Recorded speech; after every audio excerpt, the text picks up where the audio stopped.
백슬래시이란 이름 뒤에 숨겨진 고단한 현실. 서울 강서구에서 10년째 김밥집을 운영하는 박미숙, 가명, 씨는 하루 평균 15시간 이상 가게를 지킨다.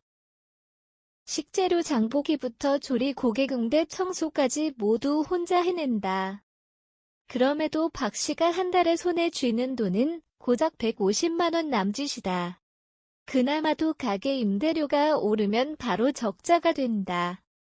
겉보기엔 백슬래시이지만 현실은 백슬래시 못한 삶이다. 한국 자영업자의 수는 전체 취업자 중 약 22%에 달하며 경제의 한 축을 떠받들고 있다.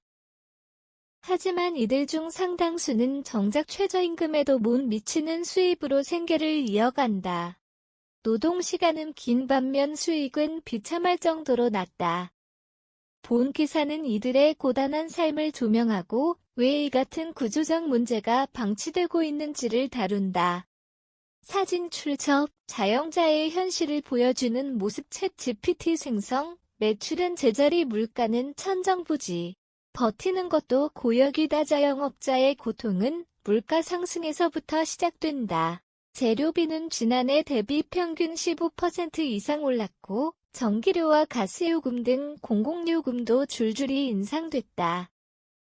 하지만 고객 눈치를 봐야 하기에 메뉴 가격을 올리기는 쉽지 않다.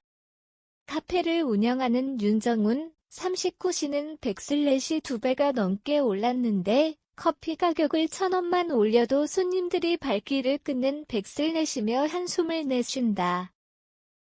그 사이 임대료는 오르고 배달 수수료는 매출의 20%를 넘는 수준이다. 결국 이익은 줄고 일은 더 많아진다.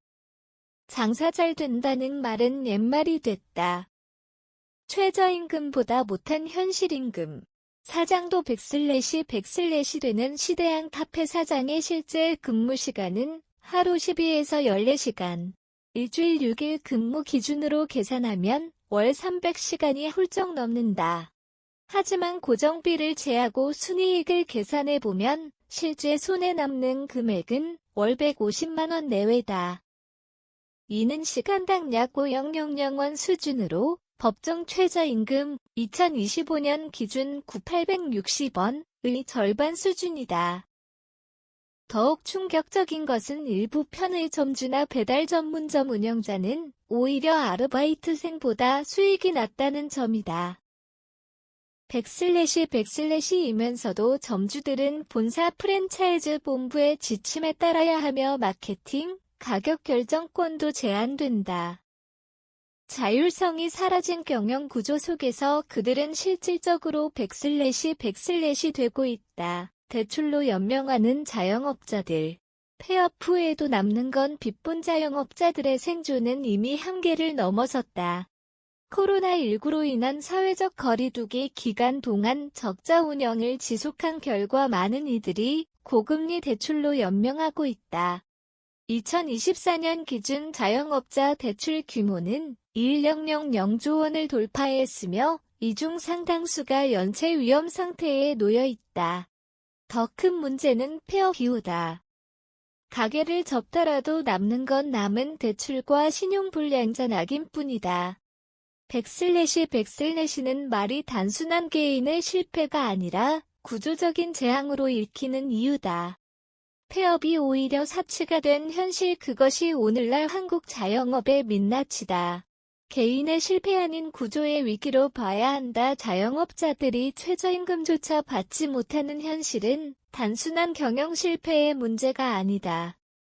이는 정부 정책의 사각지대, 플랫폼 경제의 왜곡, 임대료 불균형, 가맹본부의 갑질 등 복합적인 구조 문제가 만들어낸 결과다. 정부는 단기적인 지원금보다 장기적인 구조 개선에 집중해야 한다. 임대차 보호, 수수료 개혁, 소상공인 전용 정책, 금융 등 근본적인 체질 개선이 절실하다. 더불어 우리 사회는 이제 자영업자의 실패를 백슬래시로 보지 않고 백슬래시로 인식하는 전환이 필요하다.